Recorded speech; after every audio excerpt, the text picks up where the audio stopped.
سننے والوں کو دعوت دیتا ہوں کہ آپ پاکستان میں موجود فوج ISI کے خریدے ہوئے لوگوں نے MQM حقیقی بنائی، جن کے جو فوج نے چیئرمین بنایا، جن کو وہ لانڈھی میں 80 گز کے مکان میں رہتے تھے،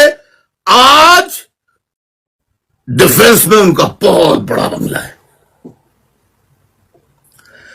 اس کے بعد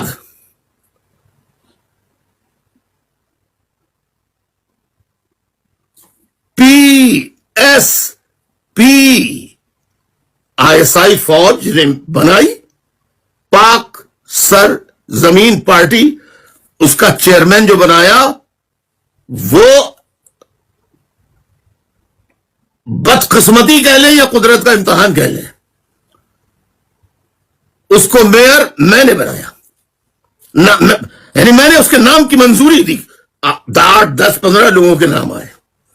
لیکن قدرت کو دکھانا ہوتا ہے، آزمائشوں میں ڈالنا ہوتا ہے۔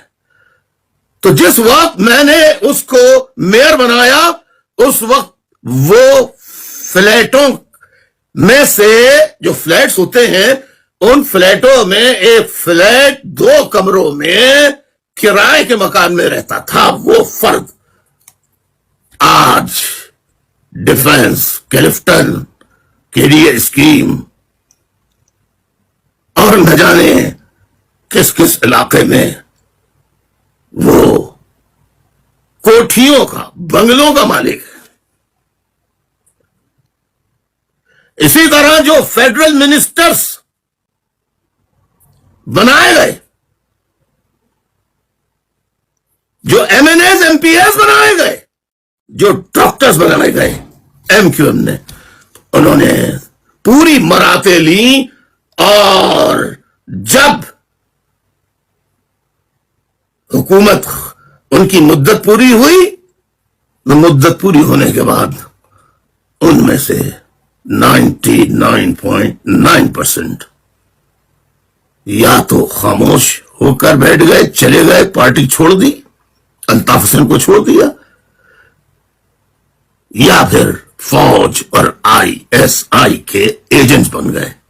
خالد مقبول، فاروق ستار، یہ نام آپ جانتے ہیں۔ ان کی دولتوں کا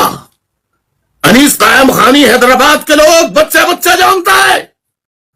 میر پور خاص کے لوگ انیس ایڈوکیٹ کو جانتے ہیں اچھے طریقے سے۔ حیدرآباد کے لوگ ٹاٹ لگے ہوئے، بغیر پلاسٹر ہوئے، چھوٹے سے مکان میں حالی روڈ پر رہنے والے انیس قائم خانی،